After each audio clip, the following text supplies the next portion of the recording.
Michael Boyle's StrengthCoach.com presents the Strength Coach Podcast, brought to you by Perform Better, the experts in functional training and rehabilitation. PerformBetter.com. All right, hey everybody, welcome to episode 340 of the Strength Coach Podcast, brought to you by Perform Better, the experts in functional training and rehabilitation. I'm your host, Anthony Renner. The show notes are located at my site, continuefit.com, or you can get them at strengthcoachpodcast.com. All right, today on the strengthcoach.com and MBSC.TV Coach's Corner, I spoke to Coach Boyle about a conversation he had with someone named Mick Hughes. He's heavily into ACL rehab, so wanted to find out, kind of be a fly on the wall there, and see what Coach Boyle learned or some of the things that were reaffirmed. Also, he had posted a video on Instagram about letting the boys try an 1 RM bench press, and he kind of said why not, but I kind of wanted him to justify why he would allow them to do this. It's not something that he normally does. Okay, Naamly, it's the member experience platform for modern training gyms, puts all of your communication with your members in one place, allowing you to keep track of that communication. So important for retention. Go to Naamly.com. You can schedule a demo to get a feel for what it's all about. Use the referral code Strength Coach to get started on your free 30-day trial. All right, for the Naamly Hit the Gym with the Strength Coach segment, I have on Doug Kechijian, and Doug is a physical therapist and CEO and co-founder of Resilient Performance Systems in New York. He was also a para rescueman in the U.S. Air Force. Some pretty crazy stuff there. So the conversation is going to really be around mental toughness, because the sporting world often takes practices from the military in the name of mental toughness, but they're often taking the wrong things. So we're going to talk to him about how sport confuses military selection with training, and what are some practices maybe that we can take from the military into the gym, and especially the stress response, and how do we mimic that stress response, and how do we transfer the stress response into what we want to do that into the game. Talk about emotional control and really so much more. Really great conversation with Doug. He's really dialed in on this stuff too. For the KISS Marketing and Business Secrets for Gym Owners with Gabriele. Vince is going to talk about what to do if someone complains. If you know Vince, probably complain about him a lot. So he has a lot of experience. I'm just kidding. KISS Marketing is a digital marketing agency that helps fitness business owners make the big bucks from their marketing without feeling stupid, stressed, or wasting valuable time figuring it out on your own. If you need some help with the marketing, head on over to kissmarketing.net to book a free coaching call with Will Matheson, Vince Gabriele's secret marketing weapon. All right, for the Getting Started with VBT or Velocity-Based Training, brought to you by Perch, a 3D camera-based weight room technology solution bringing VBT into the 21st century. The cameras effortlessly quantify weight room performance without detracting from it. This week, Nika's going to talk about the velocity drop and velocity-based training. Jenny Rurick is back this month with the Fit to Speak segment. So many great tips from Jenny. Now, remember, in my book, Be Like the Best, Coach Boyle said he attributed his success to writing and speaking, and it's the best way to get your name out there. Presenting is certainly a skill you can learn and master, and I think Jenny's the best. She's coached me on a lot of stuff, not only for the podcast, but for a couple of my lectures. And her Speakers League, which is a 12-week virtual cohort where she teaches coaches and trainers how to create and deliver great presentations. That starts on August 22nd. So go to fit-to-speak.com to check it out. Guys, don't forget the huge summer sales going on right now at Perform Better. 40% off, a ton of items. Don't miss out. Also, it's the last summit of the year coming up August 26th to 28th in Providence, Rhode Island. Check it all out at performbetter.com. All right, lots of things to get to, so let's get on the phone with Coach Boyle.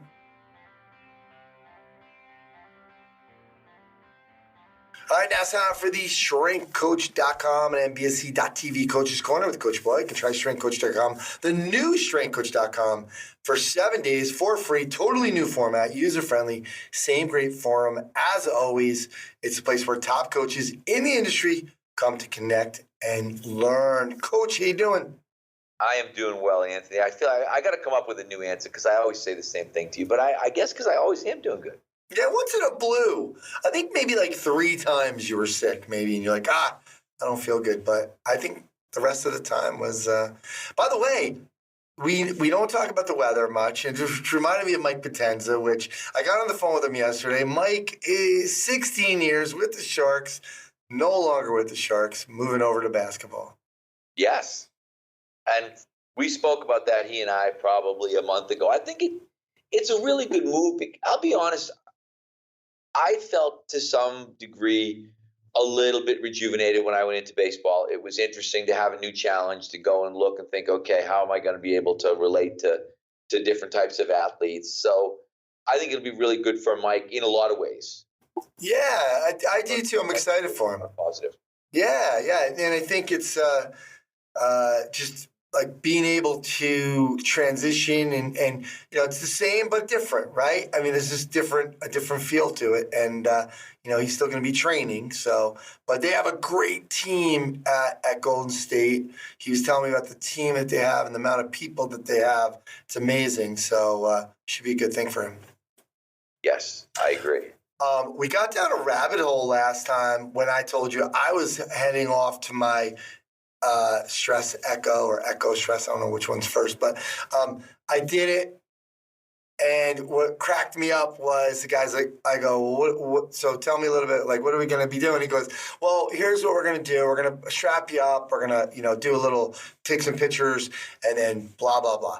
Right. Then you're going to get on it. And I said, well, what's my heart rate going up to? He said, well, we do 220 minus your age. I was like, I just started laughing. Like, are you kidding me right now? Like, are we still doing this right now? But they, they have to kind of keep the test the same across everybody. I thought of you when I did it. I was like, when Mike did this, he was probably like, 220 minus age.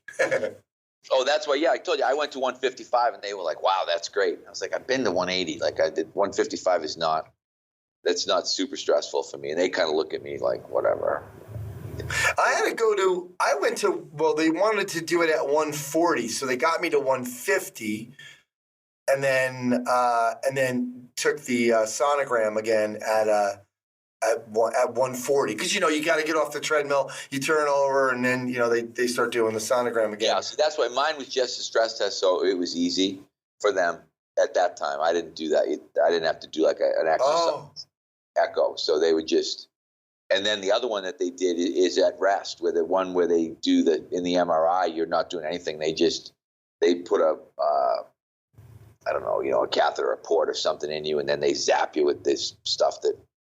Radiation. Oh yeah, it's like it's like something you see in the movies. It runs through every vessel in your body. I mean, they came back and said I had a little hiatal hernia.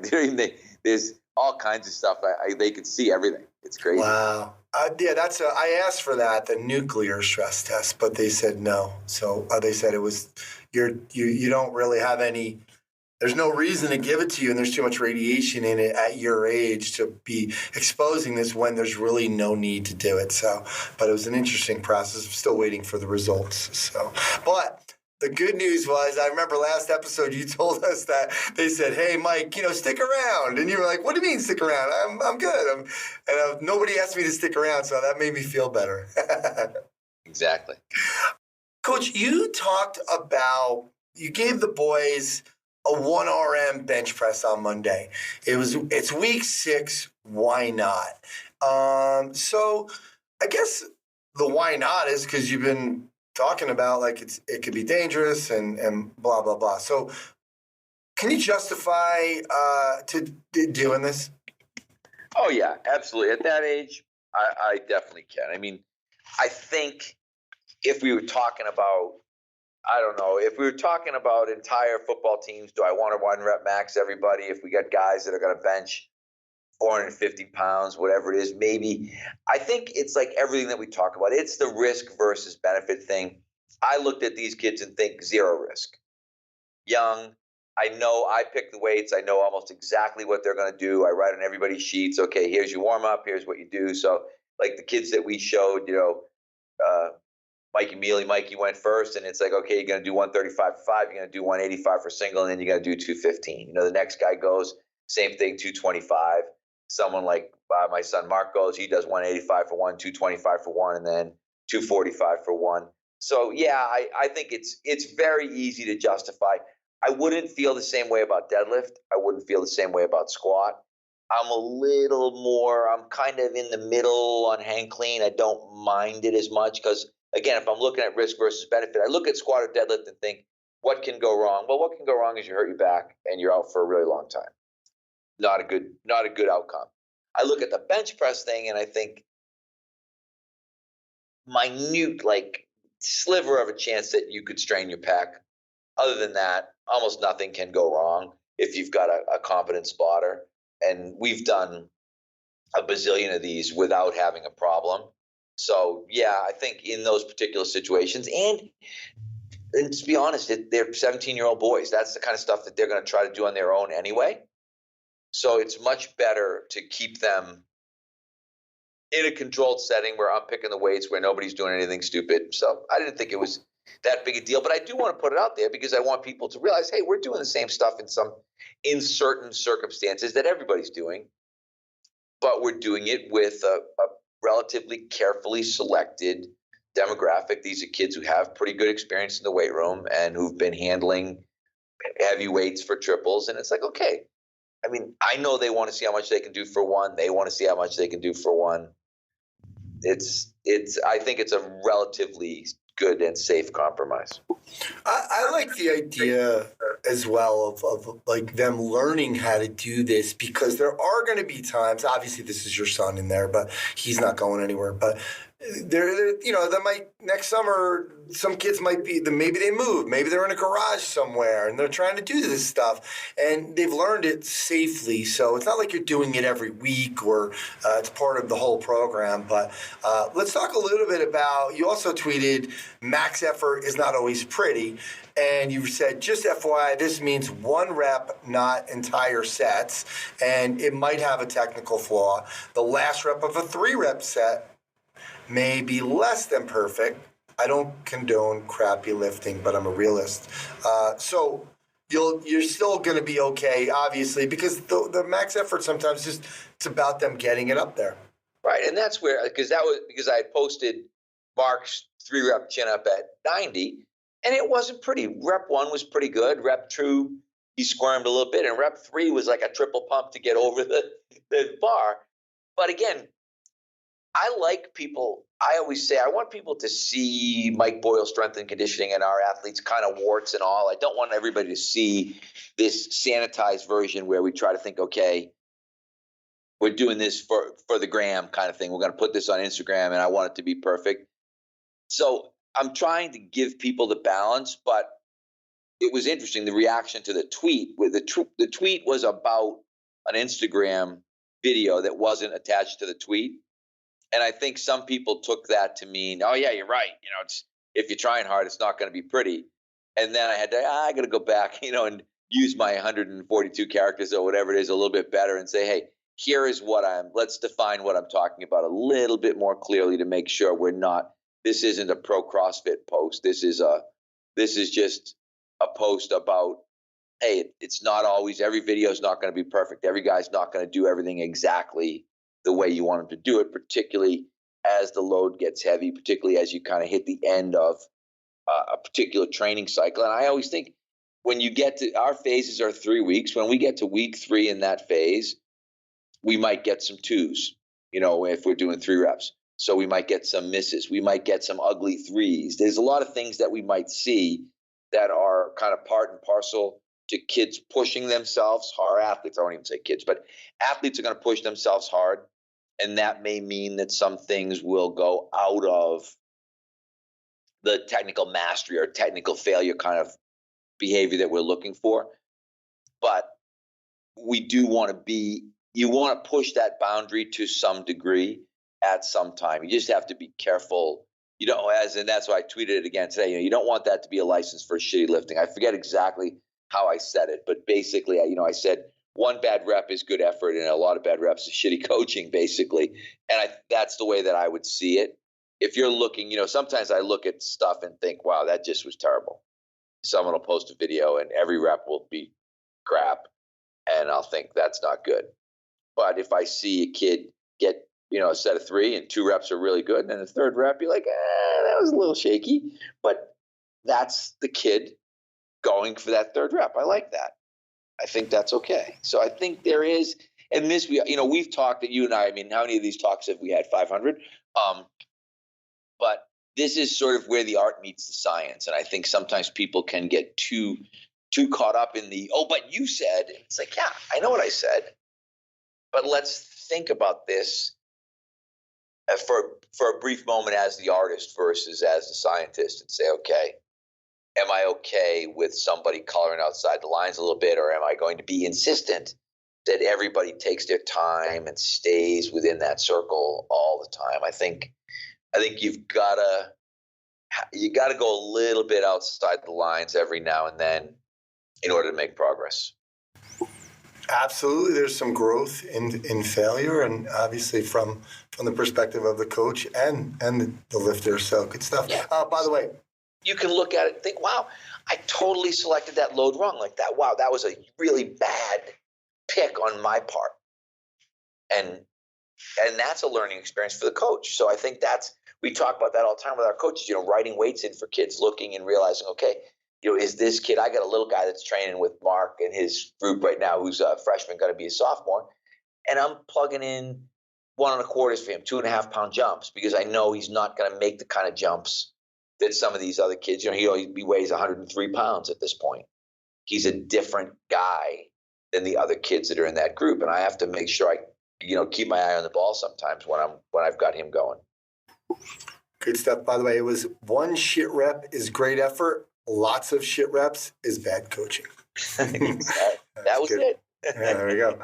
Coach, let's finish up a little bit on the love. Obviously, one of the things that, I think your followers love about you is that kind of always looking into being better and educating yourself. And you had a long conversation with Mick Hughes about ACL rehab. So obviously, a lot of us want to, be the fly on the wall, want to know, like, what did you learn, or kind of what reaffirmed some things? What are some things you're going to look into? Well, I think it reaffirmed a lot of things. The good thing for me is I did what I think anybody should do when someone gives them an hour of their time. One, just for people to know, Mick was nice enough to reach out on Twitter and say, hey, if you ever want to jump on a Zoom call, be happy to do it. As was Phil Plisky. I haven't taken Phil up on it yet, but I think there's some really nice people who've been great about saying, hey, I can help you out with this.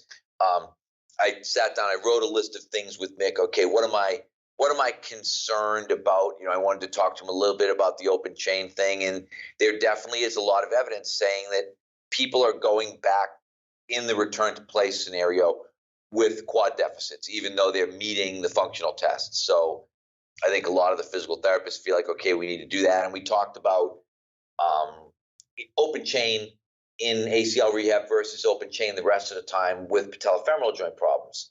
And I think sometimes, at least for me, I could look at this and say, okay, we don't have a leg extension anyway, so it doesn't really matter very much, but I can understand, because the research at least is showing them, or the data, whatever it is, that people who are in that sort of 80% and lower quad situation do tend to have a higher incidence of re-tears. So that was one of the things we talked about braces. We talked about hop tests. He had a great point about hop tests. He said, hop tests for me are when I have that person who's itching to go back and says, I'm ready, I want to go back.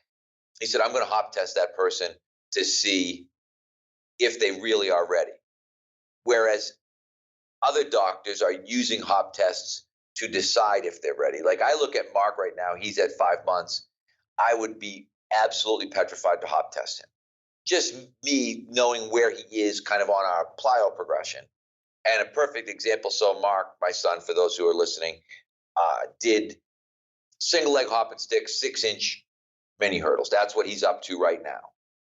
On his good leg, he's doing 18-inch continuous. And he whips through the 18-inch continuous, and I said, okay, when you can do that with the other leg, that's when you know you're ready to play.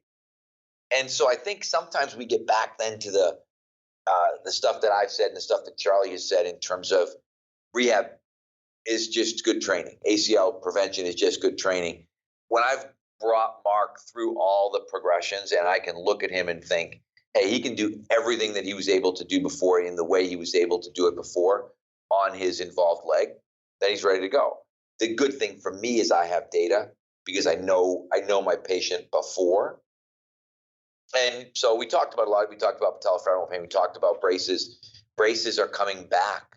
And I know our doctor had said something about, we'll get him fitted for a brace. And I'm kind of like, no one wears a brace. But people are wearing braces. And I have to talk to the doctor about that one. I'm not excited about the whole brace idea, but I'll decide at what point do I really want to argue. And some of it will have to do with, does Mark feel like he needs a brace? Does he want to wear a brace? That's another part of it.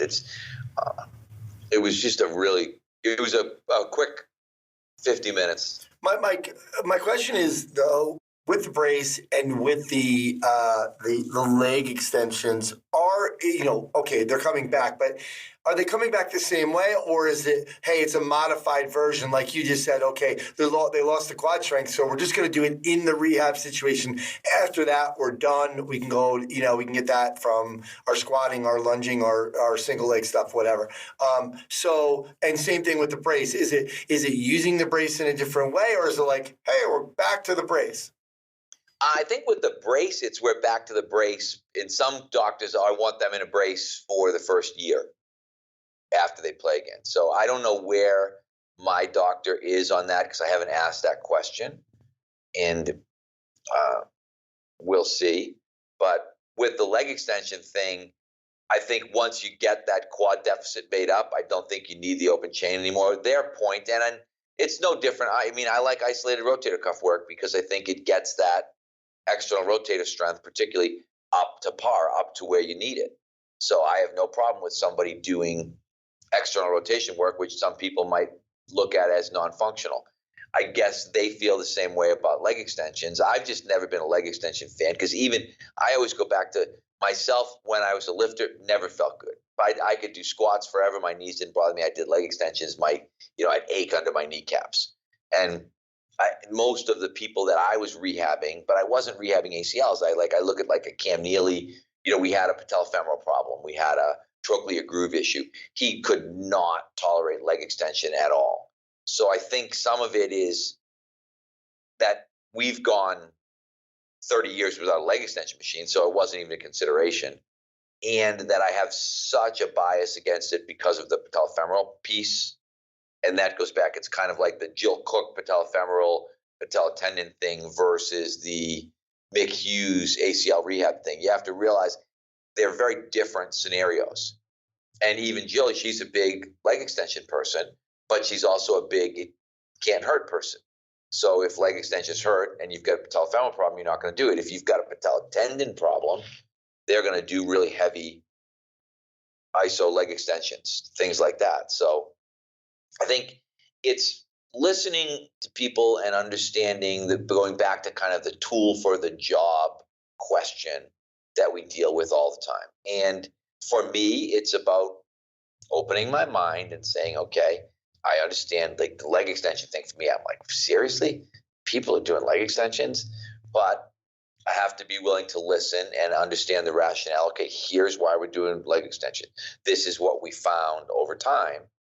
And we found that just being able to get that quad iso helps. So if I had a leg extension machine, I might think about it. All right. All right, Coach, we'll let you go. Thanks for doing this, and we'll talk to you next time. And it is always a pleasure. Hey guys, welcome to Business Secrets for Gym Owners. I'm still fresh off our most recent mastermind meeting, and there's so many things that we talk about throughout the weekend. I mean, it could cover 3 years of content here, but one of the things I always get, and I feel like I always get this question in person, is about criticism. And the criticism can come in many forms, right? The criticism can come from a client complaining about, one of your trainers, or a client complaining that they don't like the music, or you get someone that says, well, you send too many emails, or you get someone that you follow up with and they say, stop bothering me, or you have another client, you're not doing as much training, and your client goes, it's not really like it used to be when you were here all the time, and the culture's not as good. And I think that we get stuff like this all the time. And I think that it's important to, open yourself up to a new world, in that if you start, playing a little bit of a bigger game, right? There's a really good chance that some stuff like this is going to come your way, right? And if you think about some of the most famous people in the world, famous politicians and athletes, like look at LeBron James. Like, look at how much stuff LeBron, gets. I mean, some of it he brings on himself, but in the reality, look at how much stuff, some of these people get, and it's a lot. And if you think that every time they got criticized, or every time something bad happened that didn't go their way, they just crawled into a hole and just, didn't want to face anything that was going on, they wouldn't be even close to where they are. And so I always get this question, and one of my favorite lines from a guy named Dan Kennedy is one of the success habits that he talks about is immunity to criticism. Meaning that if you aren't somewhat immune to criticism, meaning you can get someone to criticize you and talk smack about you, or, really just say things to you that, you view as criticism, and you take that and it makes you, crawl into a hole, this business game is going to be a little tougher. And so you have to start understanding, as an entrepreneur, you're going to have to start developing, somewhat of a shell. Now, I don't believe that the whole Henry Ford thing is totally true, right? Like where he says, if I asked my clients what they wanted, they would ask for a faster horse, right? And, I believe that, is somewhat true in certain circumstances. But I think in our case, I think feedback is very valuable, from clients. Not to say you have to take everything that everybody says and run and just change everything you're doing because the one person said something. But you got to understand and develop a little bit of a shell, and not be held back every time you hear some type of a complaint, or every time you hear some kind of a criticism, or honestly, really every time, if someone quits. Like a lot of times someone quits the gym, and you go into a hole and you get all down and you think, oh, everyone else is going to quit, and, things are going to come crashing down. And it's just it's just not going to happen. Right. And so your ability to keep going in the face of challenges and criticism and all like that is a direct correlation to how successful you'll be. And, one of my favorite clips is if you Google Howard Stern, how to deal with listener feedback, there's a clip. There's some, not appropriate language in this clip, but it's a clip of Howard Stern talking to a listener and how he deals with it. It's actually really, really funny. And I play it at the mastermind all the time. But to just wrap this one up, it's just keep going, man. Just keep going. Don't worry about what other people say. People are going to say stuff, and the bigger you get, the more they're going to say. So it might as well just keep rocking. So hopefully this was helpful, and it's a little different than my marketing and business stuff, but I felt like it was an important lesson for you today. Head on over to club.vincegabriel.com to hear from me all the time. Peace.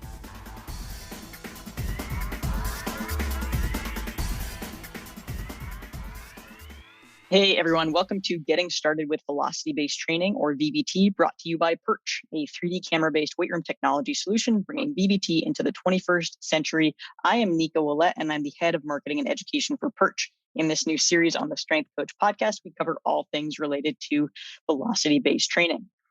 Last episode, we covered using VBT with your existing program and periodization schemes. And in this episode, I want to dive a little deeper and talk through using a velocity drop to know when to cut a set due to accumulated fatigue.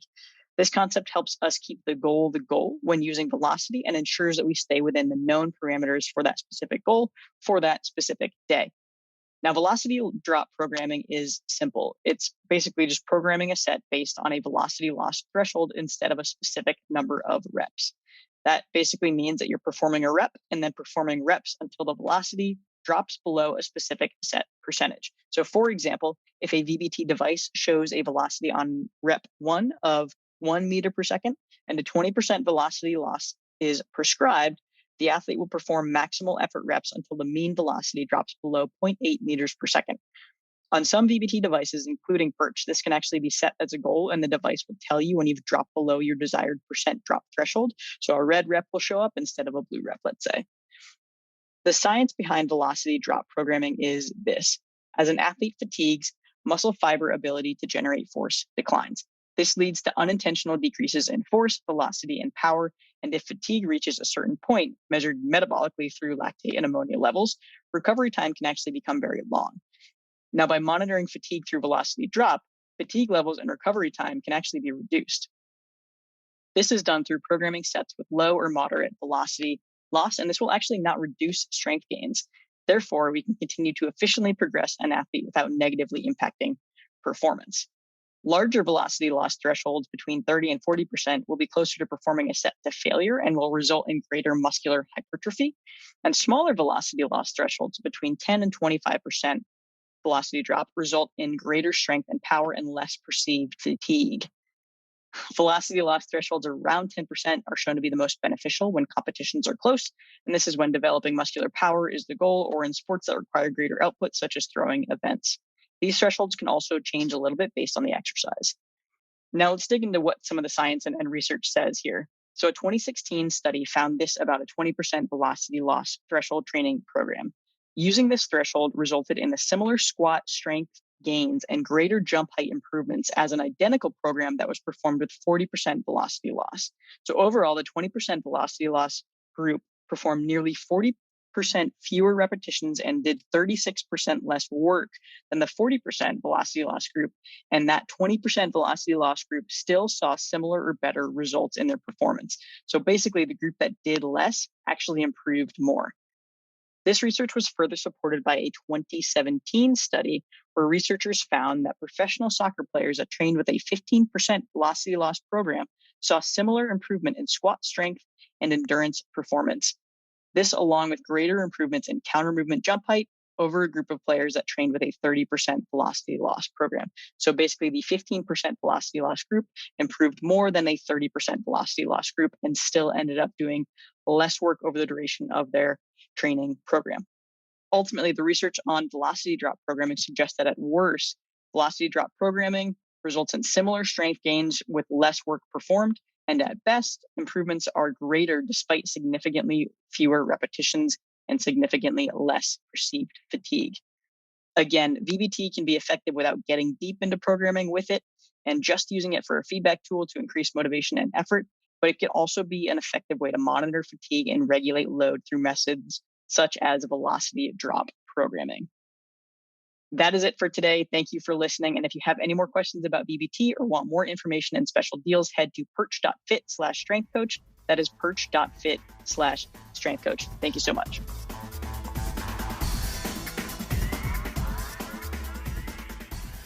Welcome to the Fit to Speak segment. My name is Jenny Rearick, and today we're going to talk about 3 simple techniques you can use to be a better listener.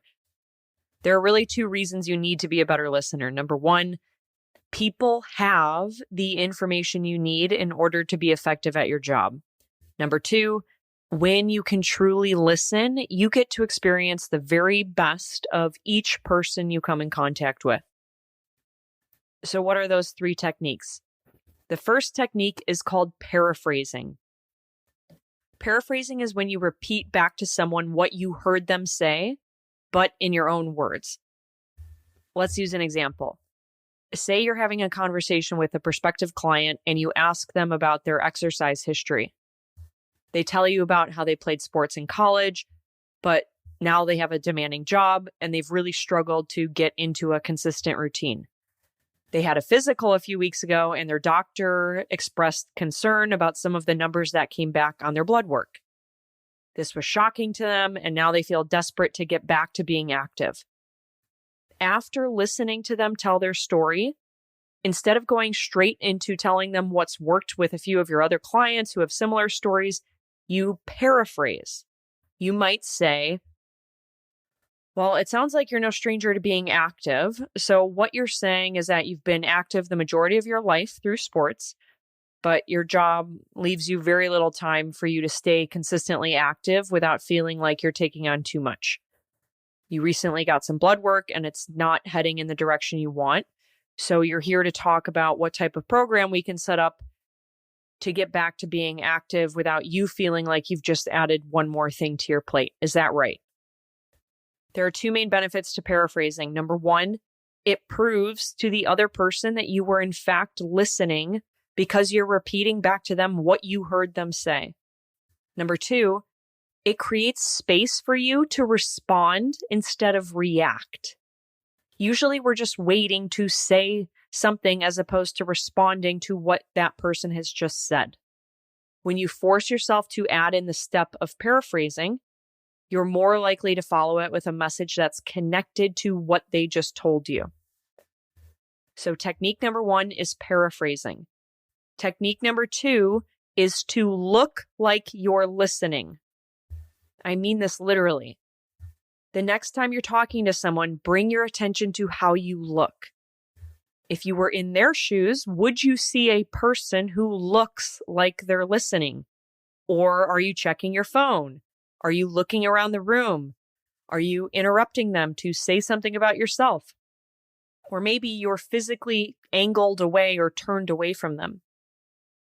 And yes, you can look like you're listening without truly listening, but this technique still works because your body will teach your brain. Have you ever heard that forcing yourself to smile when you're feeling down can actually make you feel happier because of the chemical reaction that happens in your brain when you smile? If you assume the look and position of a listener, you prime yourself to actually listen. To recap, technique number one was to paraphrase. Technique number two is to look like you're listening. And the third and final technique is to take notes while you're listening. The act of taking notes keeps you present to what's being shared. And because you can't write as fast as someone speaks, you'll be forced to capture the essence of their message in your own words instead of transcribing word for word what they said. Now, there are certainly situations when you won't want to be taking notes. Let's say you're out to lunch with a co-coach, maybe just having a casual conversation. You're probably not going to whip out a notebook and take notes. But let's say you're sitting in a weekly staff meeting. Maybe you're meeting with a potential client or you're having a performance conversation with someone you manage. Taking notes is totally appropriate, and it's a great strategy to set yourself up to listen more fully. Taking notes can also have a positive effect on the person or people you're with. People who care about what's being said take notes. There's one thing I'll urge you to do if you do use this strategy. It's to take notes by hand and not on a digital device. Pam Mueller of Princeton University and Daniel Oppenheimer out of the University of California, Los Angeles, tested how note-taking by hand differed from taking notes on a computer and how it impacted learning. Here's what their research found. Quote, when people type their notes, they have this tendency to try and take verbatim notes and write down as much of the lecture as they can. The students who were taking longhand notes in our studies were forced to be more selective because you can't write as fast as you can type. And that extra processing of the material that they were doing benefited them. In summary, taking notes not only forces you into the position of being a good listener, they also help you process the information more effectively. And if you take notes by hand instead of on your phone or on your laptop, you'll be forced to capture the essence of what's being said, which will lead to deeper understanding and higher levels of retention. So there you have it. 3 simple techniques you can use to be a better listener. Number 1, paraphrase. Number 2, look like you're listening. And number 3, take notes. That's what I have for you today. If you like this segment and you want to get better at these skills, Consider joining me for a practical one-day in-person speaking skills workshop I'm hosting at Confidence Fitness in Attleboro, Massachusetts on Saturday, October 22nd. For 10 hours, you will immerse yourself in improving your speaking skills with in-the-moment coaching from me and the group that's there with you. You can learn more about this workshop and others by visiting www.fit-speak.com/offerings, or you can always email me directly at fit2speak@gmail.com.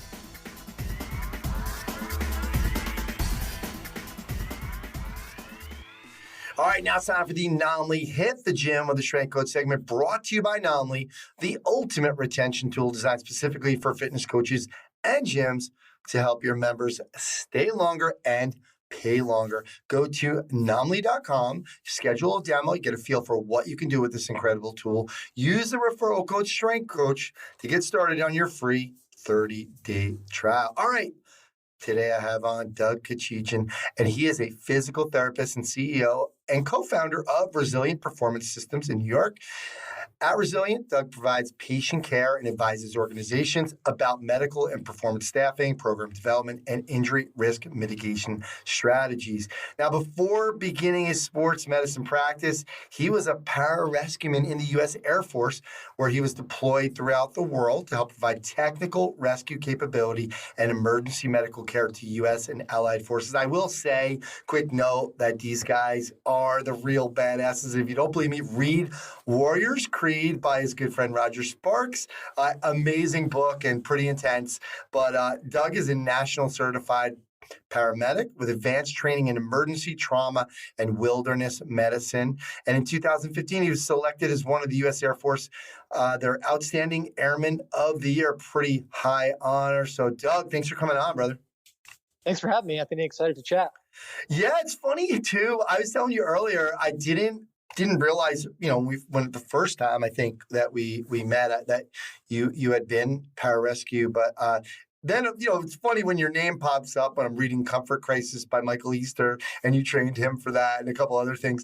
I was just like, oh boy. And then, I'm a big Go Ruck fan. I was telling you earlier, everybody who follows me on social media knows I'm always rucking. Every morning I ruck with my dog, and then I have a different ruck to come to work, and traveled a couple weeks ago to Chicago. Last week to Chicago, I brought my other ruck, my travel ruck. So it's amazing. It's Go Ruck. I spend a lot of money on them for every year. I'm an easy person to get gifts for because you can just go to the Go Ruck catalog. But and we're going to talk about some of their stuff and the message, because in your lecture, it was on NBSC.TV. It's about mental toughness and this idea that, and we've seen it go so far. The sporting world often takes practices from the military in the name of mental toughness, but they're taking the wrong things from the military. And one of them would be, for example, these carrying logs over the head. And there was even a death in Long Island that I remember when that happened. That was pretty scary. Coaches just thinking, oh yeah, we're going to get these kids stuff and get them ready. And logs are pretty heavy. So there's really this idea of and Brendan Rierick actually talked about this in an article he wrote. It's well documented that those who make it through the Navy SEALs, BUDS, or probably any selection training are not the biggest, baddest, strongest, or fittest. People that make it through these things are the ones that already made it in their mind. So let's get into this. Let's talk a little bit about this sporting world taking the practice of military in the name of mental toughness. Yeah, I mean, I think that was a really good intro to it. And there's a lot to unpack there. And the impetus for, the talk that I did and that went up on, your website was, I think that a lot of times sports and the military, they're kind of intrigued by each other, but there's a lot they can learn from one another, but they often take the worst things and they embrace those aspects of the other organization, when I think there's actually things that would be much more helpful to take from the other group. And, so I look at the military, and the military now, I think they're taking steps in the right direction by trying to have professional human performance teams, and they're integrating strength and conditioning coaches and physical therapists and athletic trainers and even operational psychologists, and they even recognize like some of their maybe fitness testing is a little bit antiquated, where like it's, instead of just going for a 3-mile run and doing calisthenics, there might be better ways of assessing, fitness, and then having a performance program to kind of prepare for that test and just maintain longevity and skill development. But like a lot of the testing that the military has run with is actually like mimics the NFL combine, where it's like, 5-10-5, a 40-yard dash, even this, not that this is part of the combine, but like 300-yard shuttle, and even some like 5 or 3 RM deadlift and stuff like that. None of these tests are like wrong per se, but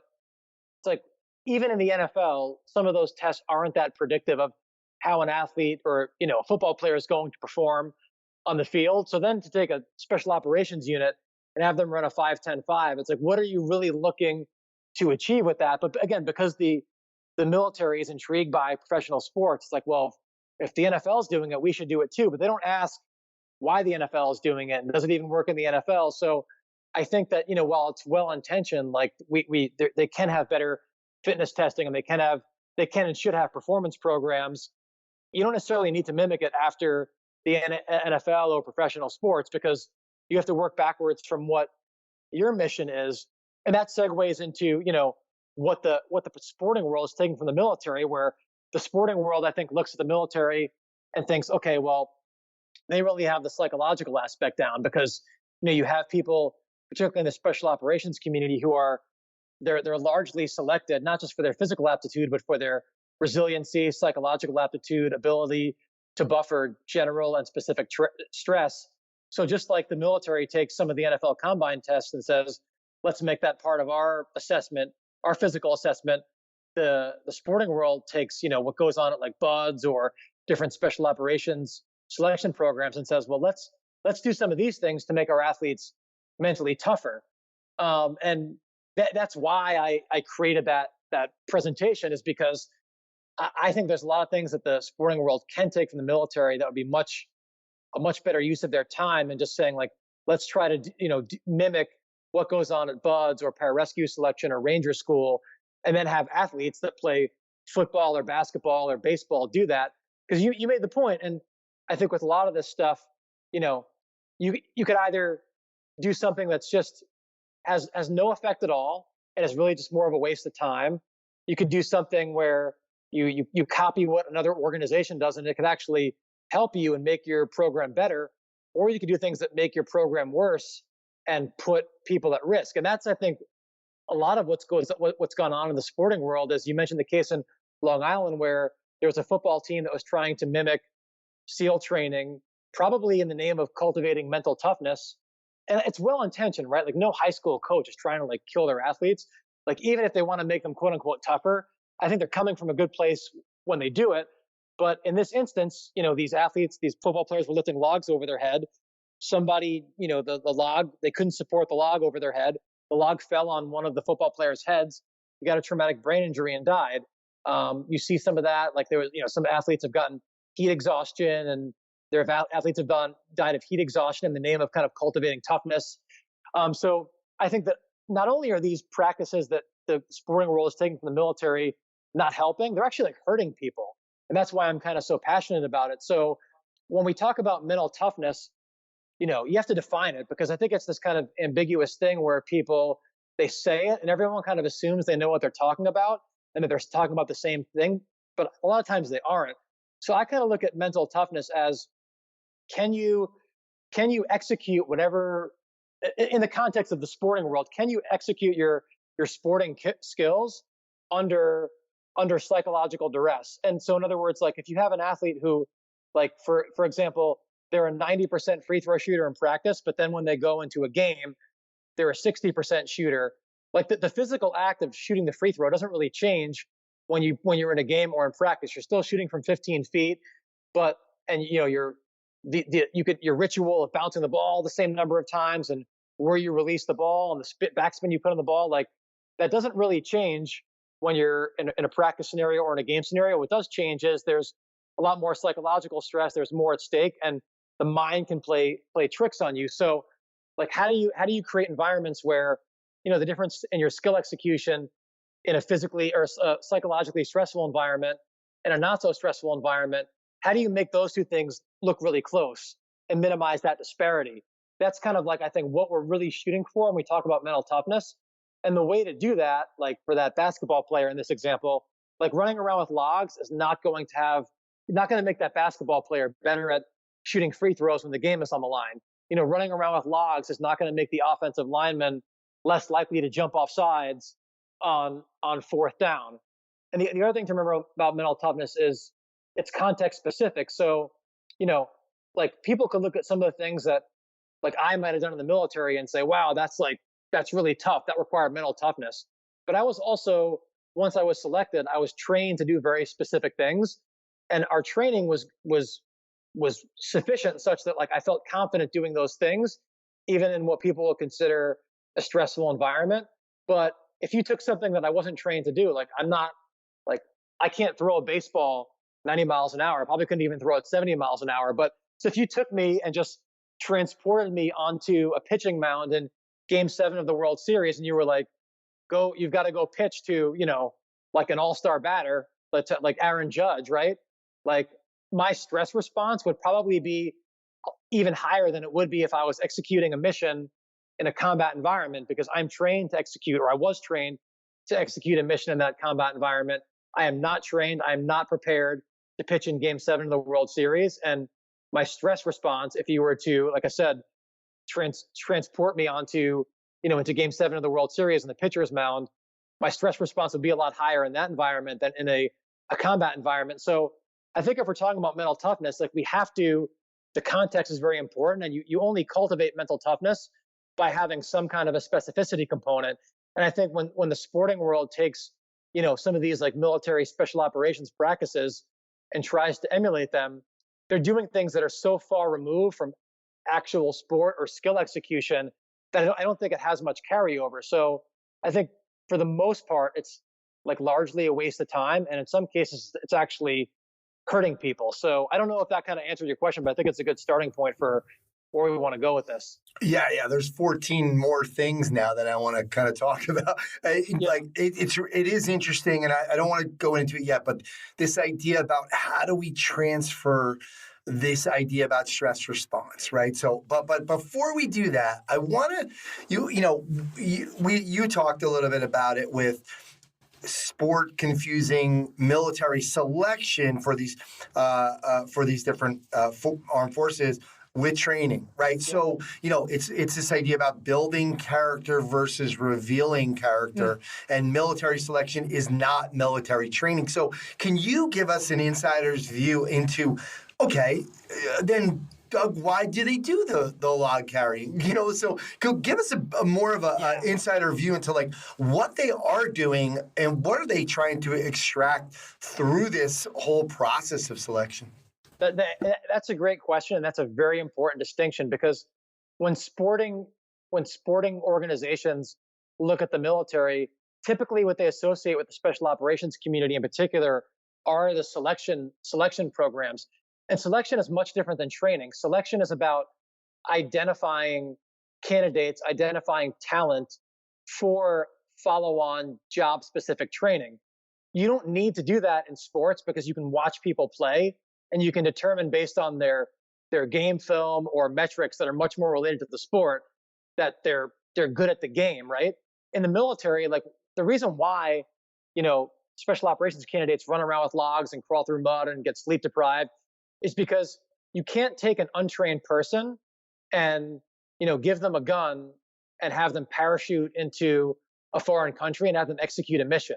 You can't even have them do that in a training environment because it requires very specialized training to even do those disciplines in a controlled environment, in a training environment. So the military in these selection courses, they're not necessarily building toughness or building some of these psychological qualities. They're identifying who has these qualities. And what they're doing is they're taking general stress, i.e. fatigue, physical exertion, sleep deprivation, environmental exposure, whether it's cold or heat, and they're subjecting candidates to general stressors And based on those candidates' ability to withstand those general stressors while working in kind of a team environment, they assess those candidates and they determine, albeit very imperfectly, all right, who can buffer some of these general stressors enough that we feel confident investing time and money into follow-on training, because the military doesn't want to invest, in some cases, millions of dollars into training people that they think are going to wash out of that training. So these military selection courses, like BUDS, they're not training. It's meant to weed people out and determine who is the military more likely to invest in, that's going to successfully make it through the follow-on training later on. So that's a big distinction, because like what people see that goes on at BUDS or any of these special operations courses, they're not necessarily trying to train people. Once people are qualified as Navy SEALs or pararescuemen or Army Rangers or Green Berets, like once you get through that initial selection, not once do they ever run around with logs or crawl through mud for its own sake.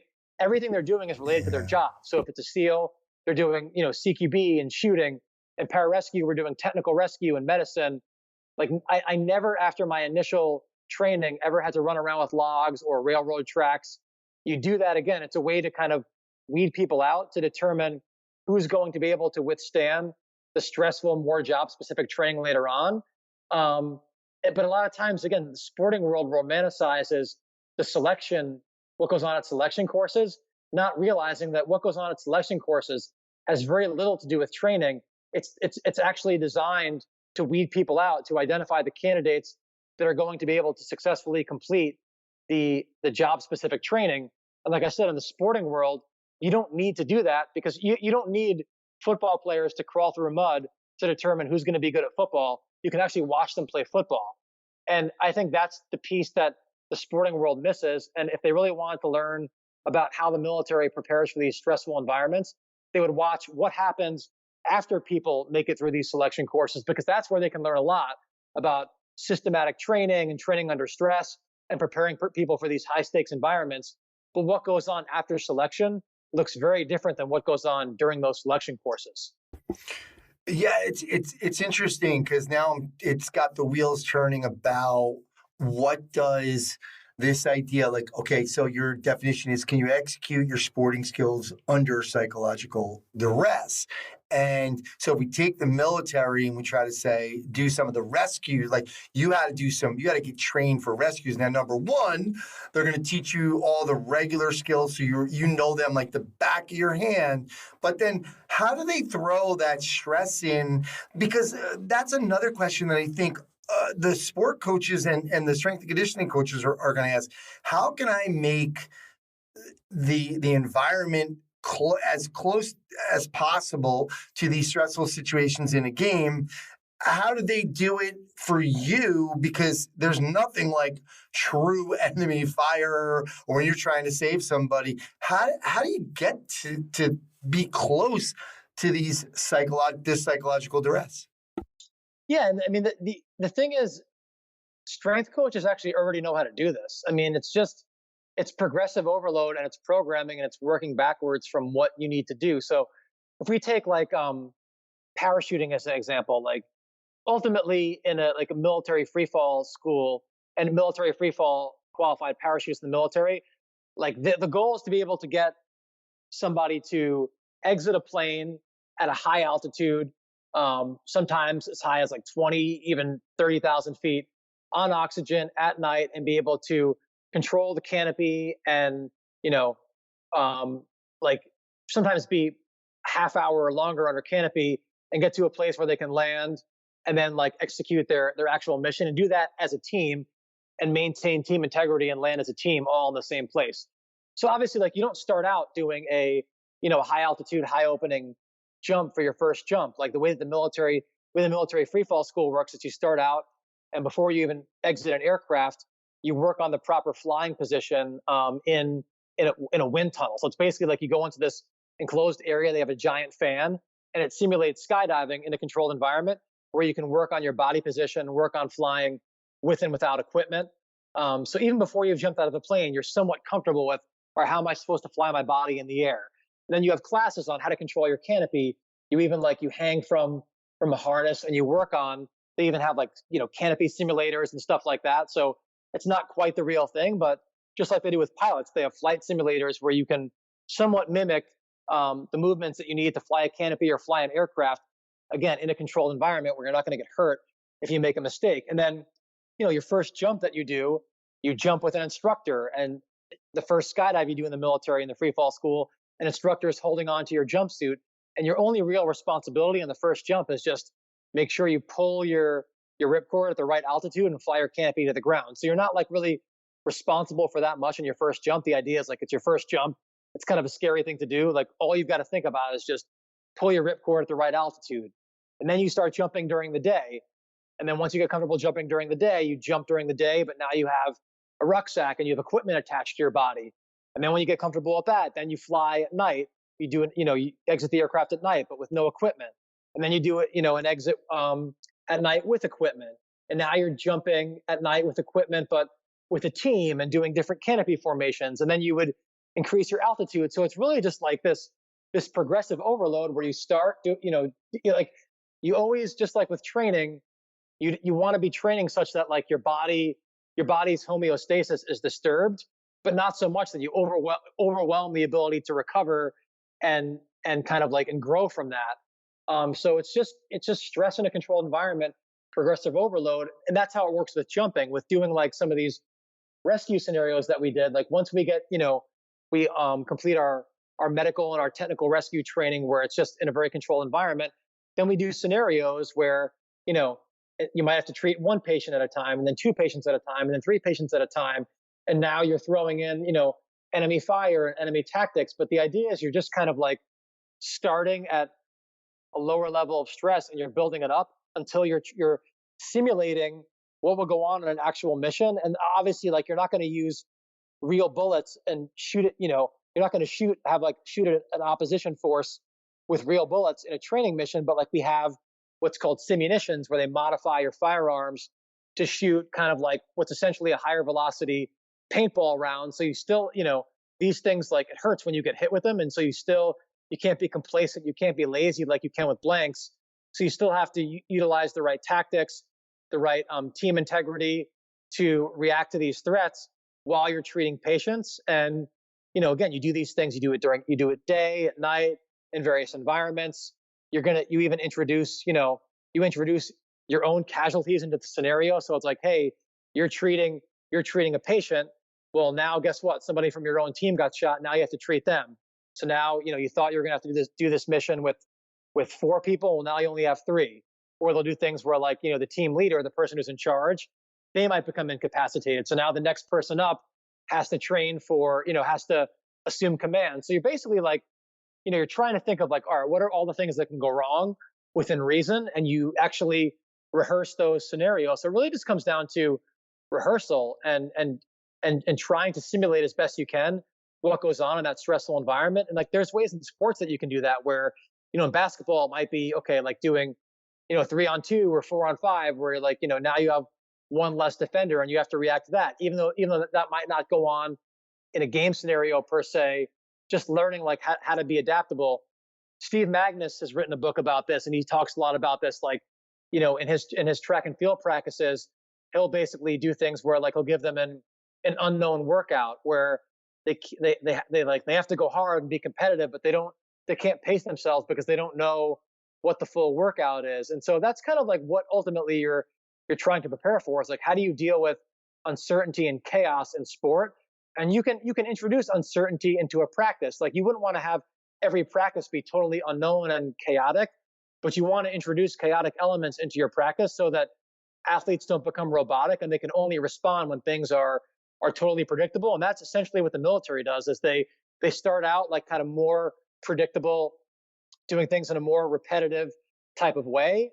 And then you introduce chaos and uncertainty, but using kind of these progressive overloading principles so that people, you don't want to just have people running around like chickens with their heads cut off.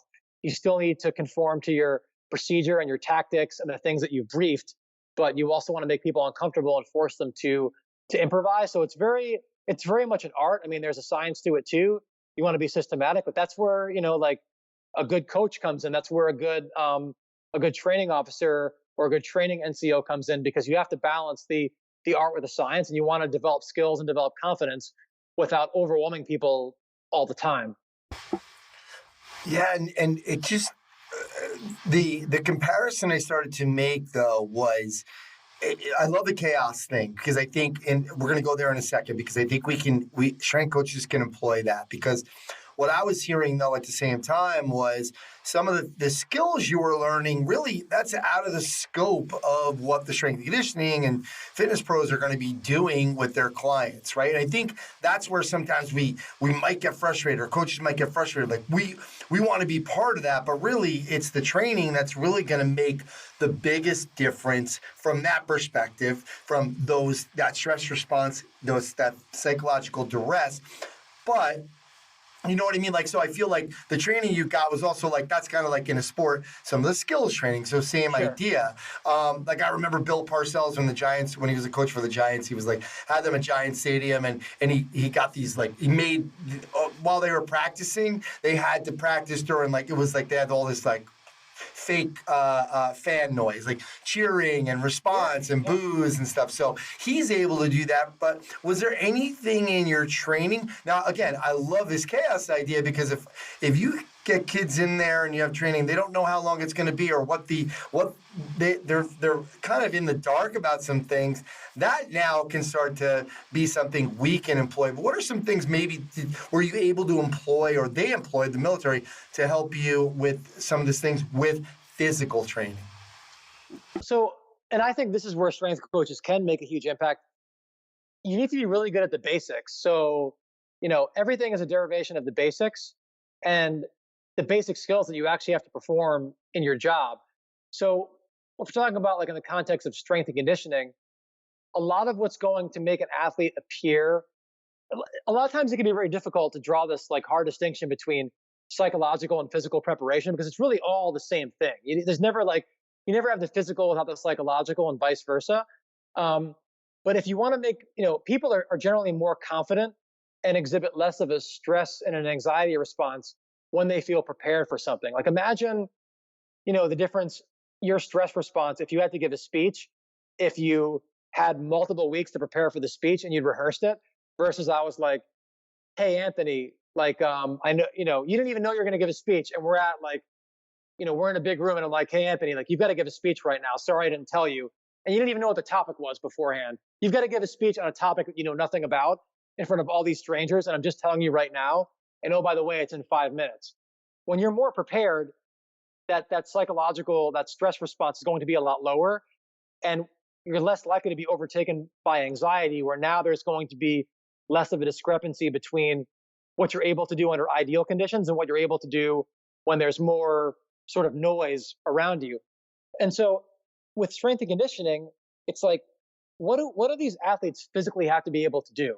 So if we look at a sport like football, like, is having offensive linemen run 300-yard shuttles, is that really going to make them more confident when, let's say they play, 60 plays a game, and they have to exhibit maximal output, maximal intensity for 4 seconds at a time?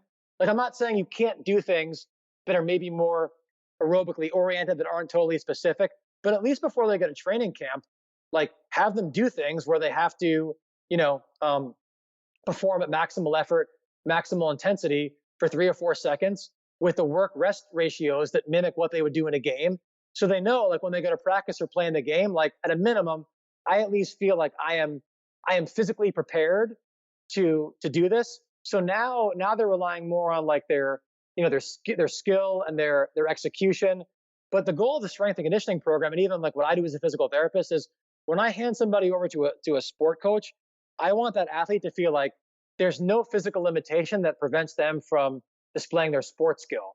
Maybe there's like a skill issue, and to the extent that I can address that makes sense in my clinic, I'll do that. It doesn't always make sense, but if the athlete doesn't feel physically prepared, the offensive lineman feels like, yeah, like, all I did was run 300-yard shuttles. I never had to wrestle another 300-pound human being at maximal intensity for 4 seconds at a time with a 30-second rest period. I didn't have to do that 50 times, in one session.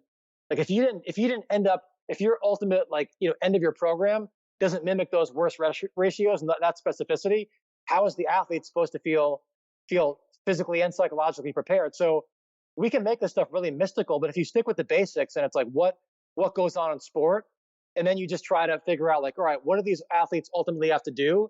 And then maybe in the beginning of your programming, start out more general, but not too far from what the sport looks like. And then if you get more specific as your programming goes on, your athletes are going to be a lot more confident than if you just crush them and run them into the ground. Like, yeah, they might be able to withstand fatigue and run around with logs on their head, but it's not going to help them wrestle another human being for 4 seconds at a time, with the same work rest ratios that goes on in a game. So I think sometimes we just try to get too smart and overcomplicate this stuff. But if we stick with the basics and work backwards from what the sport demands, like, that's really all you can do. We can't be everything to everyone, but if we're at least prepare for the physical demands of the game, I think that makes the game a lot less taxing psychologically. And then the rest of it's kind of on the sport coach to work on that skill piece.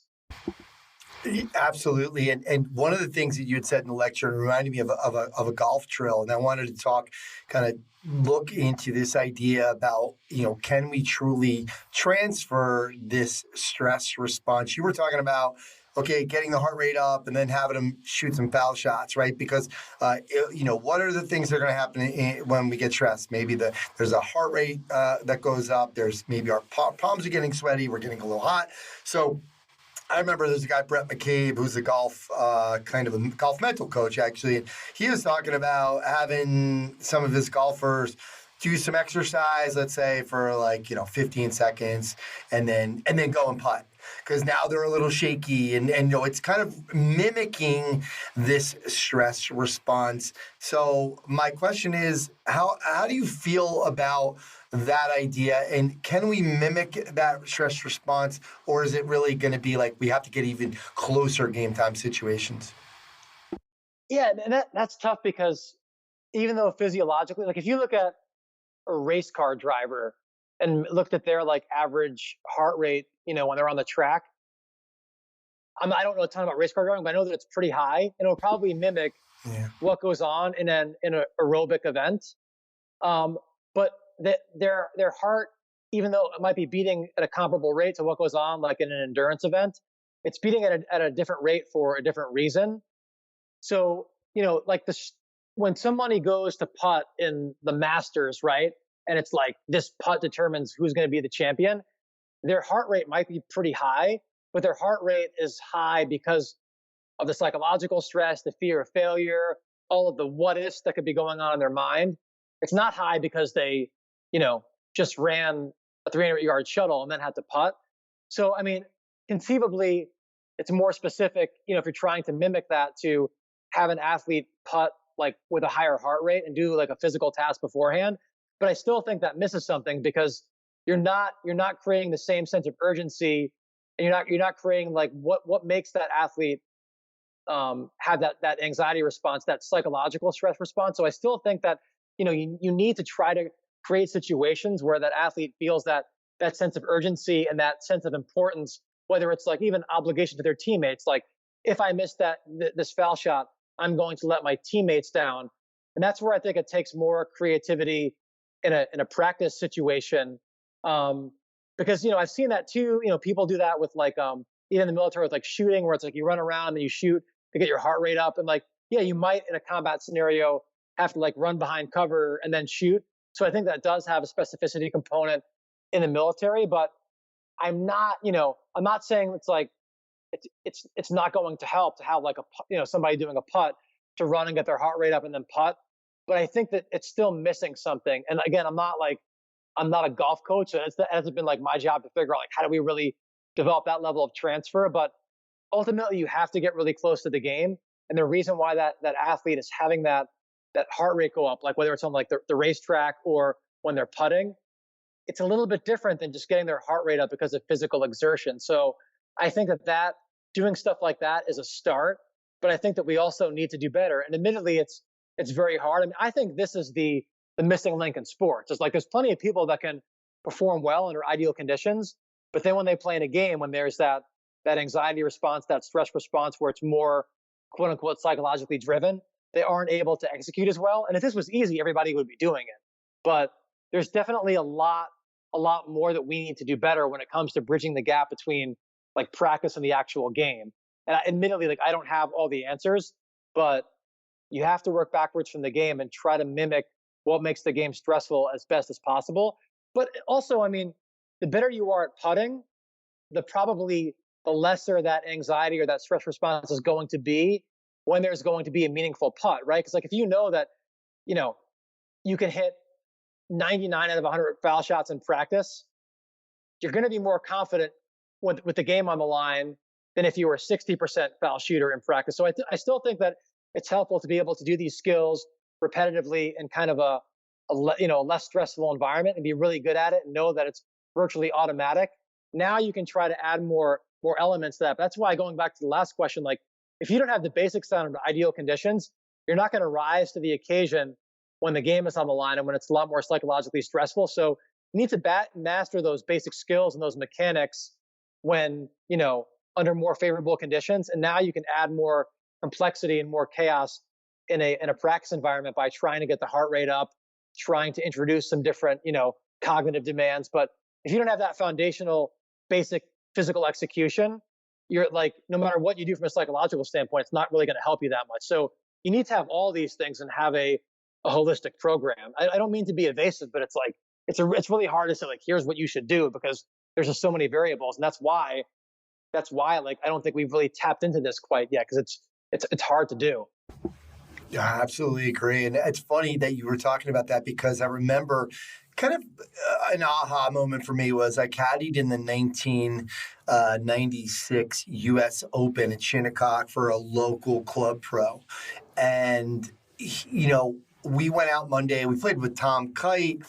And, the funny thing was I saw Johnny play so well at Shinnecock all week in practice. We played with a couple pros, and I was like, man, he hits the ball as far as this guy. Or this is 1996, don't forget. But he's hitting the ball far. He's scoring great. Blah blah blah. Monday, Tuesday, Wednesday, wonderful. Thursday came. And by the way, I didn't just see this from my guy. I saw it with a couple other club pros and guys that were on maybe like some of the lesser tours that had qualified for the U.S. Open. But now, when the puck drops on Thursday, man, those guys just went into another, then the crowds are there. And, man, my guy, Johnny, shot, 20 over for 2 days, and which is still good at Shinnecock, believe me.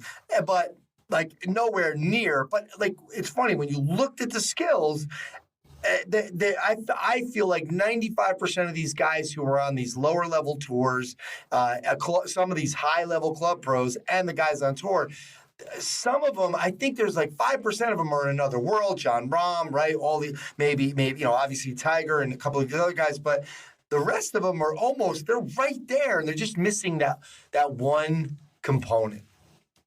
Yeah, and it's like you mentioned golf. I mean, I feel like golf, it's a little bit easier because in a sport where you have to react to an opponent, it's, in a sport like golf, you can do things like before the putt where you can like take a couple of deep breaths, because even that, like, right, like breathing is your gateway to the autonomic nervous system. So if you have an anxiety response prior to an important putt, like, and your heart rate's up and you're getting the jitters, you can actually, through like deep breathing, you can lower your heart rate and improve your fine motor skills so that you're not shaking when you do it.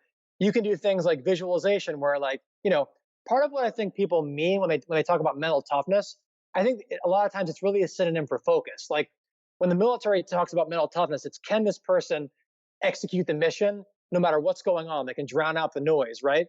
And one way to drown out noise is like the military uses what are called emergency procedures or checklists. So it's like, for a parachute malfunction, which like I actually had a parachute malfunction one time where my main parachute was not controllable, and we'd rehearsed our emergency procedure so many times, we verbalized it before every jump, where as soon as I looked up and I recognized that my canopy was not controllable, I went through my emergency procedure, and it's very kind of like formulaic. It's just like what a pilot goes through before they take off. You have these checklists. They're basically these mental rehearsals or these mental procedures that when you're confronted with a stressful response, instead of you having to think about like, how do I solve this problem on the fly? Because you're much less likely to be creative under stress. You've already thought about like, as long as you can identify the problem, you already know how to solve the problem. You just go through your checklist. So with a golfer, like I would take a couple of deep breaths, lower my heart rate. I would go through my mental checklist or my emergency procedure. What do I need to, what's my focus point? What's the one or two things that I need to do to make sure that the ball goes in the hole? And, for like, it could be something as simple as like, I want my feet to be here. I want my shoulders to be here. But basically with these checklists and these focal points, by thinking about one thing, you're drowning out all of the noise, all the what if I don't miss this putt? What if I don't make this money? What if my ranking drops? What if I disappoint somebody? All these things, like you drown out the noise by having a focal point. And in golf, like, if I was coaching a golfer on like the mental side of things, I'm sure they're doing this. This is not like profound or new, but I'd be like, okay, like first, there's no shot clock. So control your breathing, get your heart rate down, visualize success, visualize the ball going into into the cup. Like think about what are your focal points? What are the things that you think about that like from a mechanical standpoint, typically ensure that you're going to have a good swing or a good putt and that like make you have good mechanics. And a lot of times, like, this is what coaching is like, you cue somebody on like, what's the one or two things for them to think about so that they can execute the skill well. And it's basically controlling the focus. In golf, that's easy to do. In a much more like reactive sport like basketball or rugby, that's harder to do, right? But there's still things that you can do. But like, so what I just went over in the golf case, like those are pretty simple things that anybody can do that, I'm not saying it's going to ensure success, but it at least gives you a fighting chance that you don't get overcome by this stress response. But it really comes down to, you want to have a semblance of control and a way to drown out noise and maximize your focus.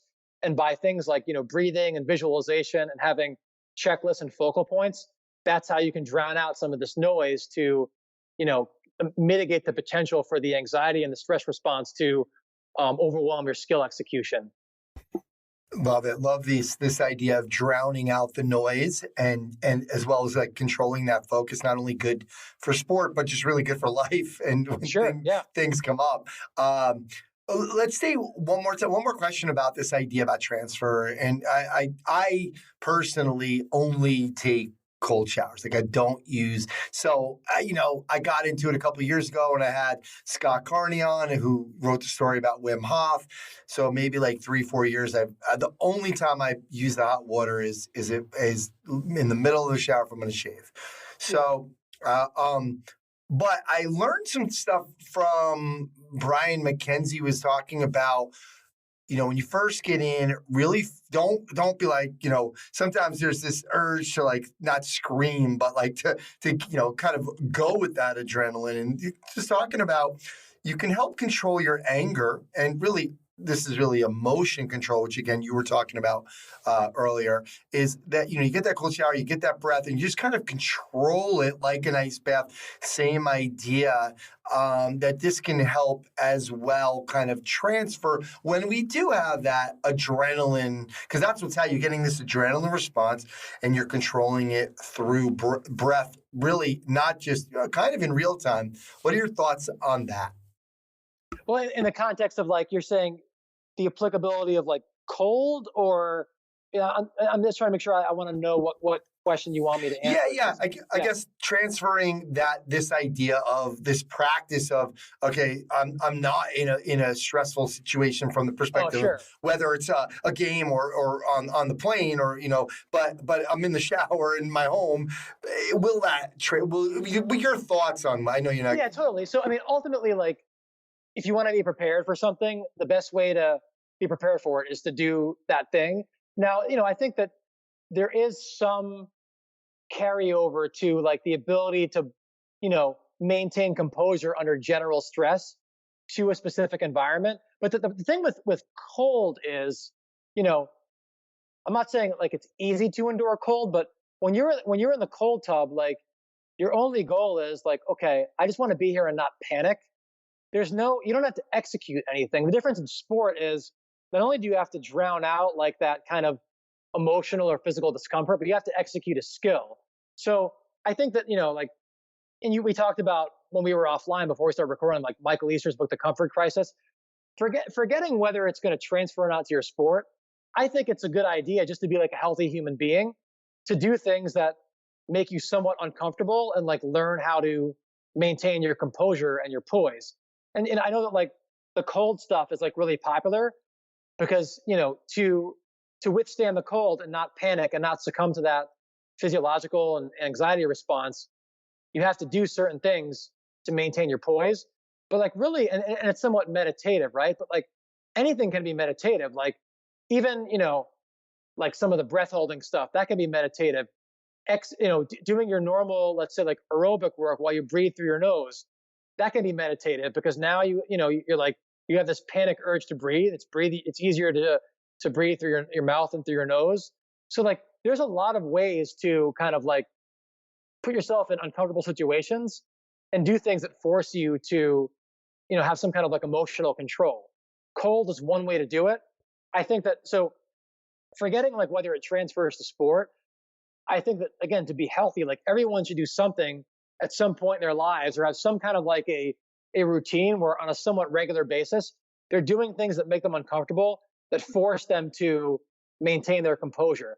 But when it comes to like, go like taking a cold shower, is that going to transfer to being able to maintain emotional control in a football game? Again, I'm not saying that it has zero effect, but when a lot of the stuff that we see that like presumably develops like toughness, like running around with a log, crawling through mud, or even being in a cold tub, like walking around with a log is easy. It doesn't require a ton of fine motor control. It doesn't require a lot of decision making, which is what sports requires. So ultimately, like in sport, you want to do things where you're trying to mimic the psychological conditions that you would encounter in sport while also having to execute your skill.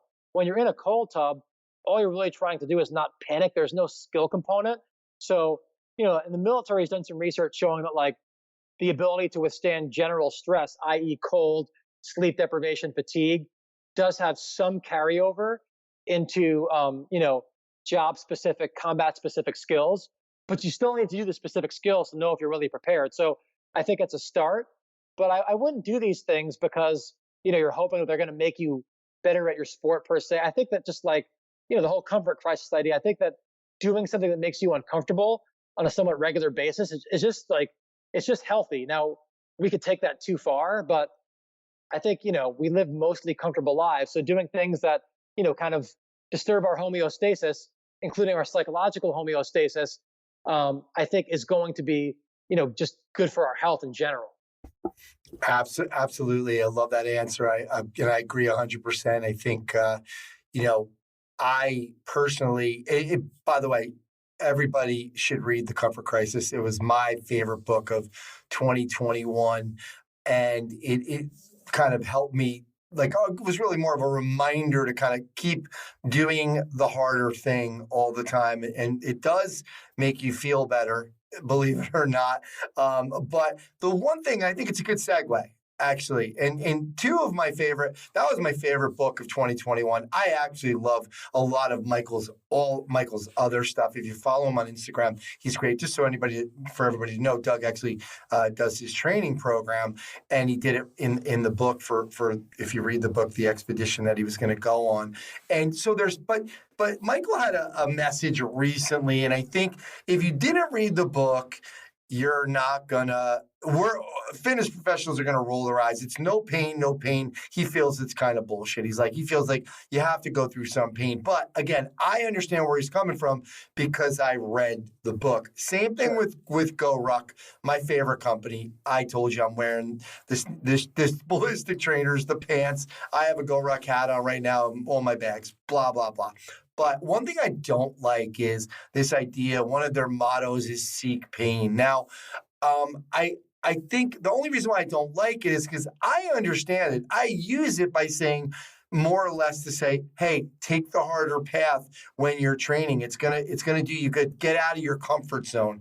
But I think people misinterpret both of these messages as to, just kind of we've seen it with many type of these workout plans, workout of the day ideas, is that just to kind of go beat yourself up for the sake of beating yourself up. Can you just talk to that piece of it again, because you're connected to both of these? To Go Ruck, you were on, I know Jason, you were on the podcast, and Michael's, and you were part of Michael's book. Yeah, I mean, I think that obviously, like, Jason and Michael actually have a much more nuanced message. So I would encourage people to, read Michael's book. I don't think either of those people, not that they need me to speak on their behalf or saying that people should do dumb stuff and hurt themselves, that you shouldn't listen to pain. I mean, I think, look, like, it's kind of like anything else. If you asked, if one of us was tasked with having to write a training program for literally everybody on earth, right? Like, you're not gonna write the perfect plan for everybody. I think that based on the way that society is trending as a whole, I think that probably, it's a good message to say, look, it's okay to be uncomfortable every now and then. And, not that you should ignore pain, but, especially in the context of just of health and movement. I mean, if the barometer for moving was you have to be pain-free all the time to go do, and I encounter this a lot clinically where people have been told, because something hurts, they just shouldn't do anything that they enjoy.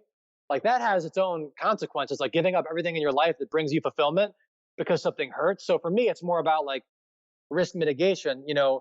If something hurts, but I don't think that there's any structural damage or they're not risking further injury, I'll say, look, if you want to engage in a certain activity that you enjoy, say running, and it doesn't make your baseline pain worse, go run, and I'll give you things to work on that I think over time will help with your pain. But, I think that right now, the pendulum always swings too far, and there's always overreactions. I think right now, the overall message tends to be nothing should ever hurt and nothing should ever be uncomfortable.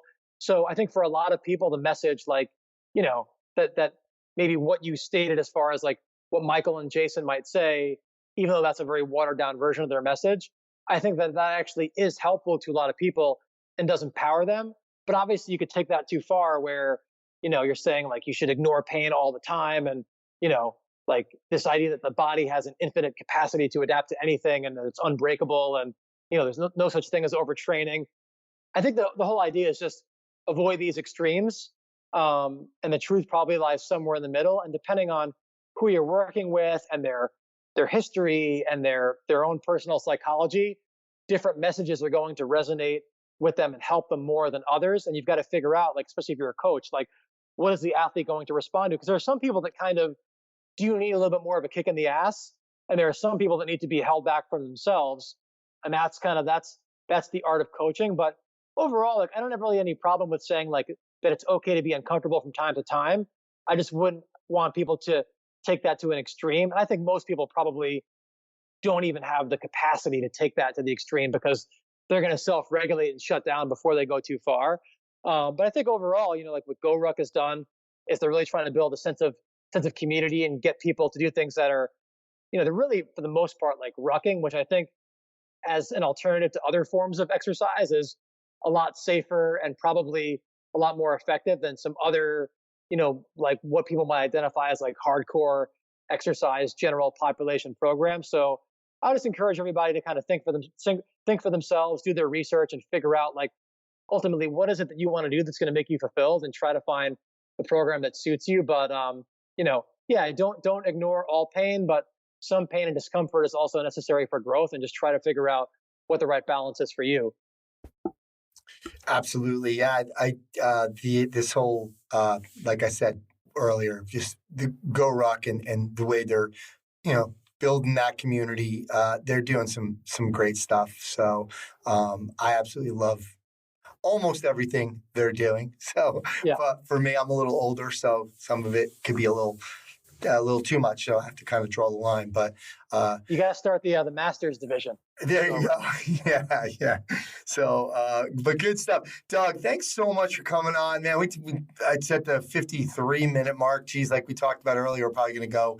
It's going to be before we know it. So I really appreciate you coming on, talking about mental toughness, talking about really all this idea, this kind of sport confusing the military selection with training and really, and vice versa, really brought a great point. So thanks so much for coming on. Now, I know I watched your lecture on mental toughness on mbsc.tv, but I know you guys have some professional development, a platform. Just give us an overview of that and where people can see that. Yeah, so if you go to our website, resilientperformance.com, we have like kind of, two tracks. One is for like patients and clients, and one is for like kind of other professionals, whether it's physical therapists or strength coaches. And that's more of like an educational portal where we have 2 courses on there, what we call our Movement Foundations course and our Return to Sport course. And that's kind of like the sort of the foundation of our system. So whenever we have like new employees or even like students that do internships with us, like that's kind of their baseline of what we expect them to know. So that's on the educational platform. Plus we have like monthly content where we just get into different areas and get into depth in different areas that we think are important in terms of like rehab and sport preparation. But we try to make it where it's appropriate for both strength and conditioning professionals and rehab professionals. So I think that a lot of times there's just so much bleed over between those two areas. And like, I think there needs to be more communication between strength coaches and physical therapists because they have a lot of shared responsibility. So we try to eliminate a lot of the physical therapy jargon or the strength and conditioning jargon, just get down to like, what is it that people need to know to help their athletes that might have been, had some orthopedic conditions or recovering a surgery, and just that, that continuum of everything from, post-operative care to return to sport and even strength and conditioning. And then, so we actually had the mental toughness talk is on that. That's like one of the monthly features that we had on the portal. So people are interested, they can go to the website and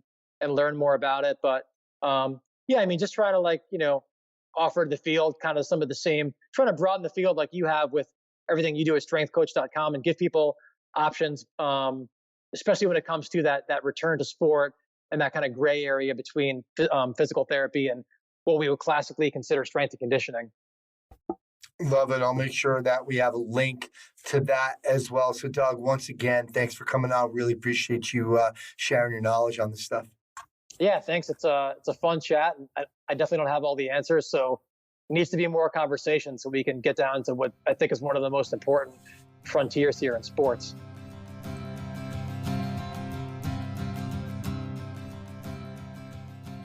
All right, that's going to do it for episode 340 of the Strength Coach Podcast. Remember, you can try the new strengthcoach.com out 7 days for free. Totally new format, user-friendly, the same great forum as always. It's a place where top coaches in the industry come to connect and learn. To access that offer, go to strengthcoach.com. Special thanks to Chris Porter and the folks over at Perform Better. The huge summer sale going on right now, 40% off, a ton of items. Don't miss this. Also, the last summit of the year, August 26th to the 28th in Providence, Rhode Island. Check it all out at performbetter.com. Thanks to Coach Boyle and Doug Kechijian for sharing their insights and philosophies into the world of strength, conditioning, performance enhancement, and mental toughness. Thanks to Naamly, helping build relationships through personalized communication so your members stay longer and pay longer. Go to Naamly.com and use the referral code StrengthCoach to get started on your free 30-day trial. Thanks to Vince Gabriele, KISS Marketing. If you need some help with your marketing, head over to kissmarketing.net to book your free coaching call with Will Matheson. He is Vince Gabriele's secret marketing weapon. Check it out at kissmarketing.net.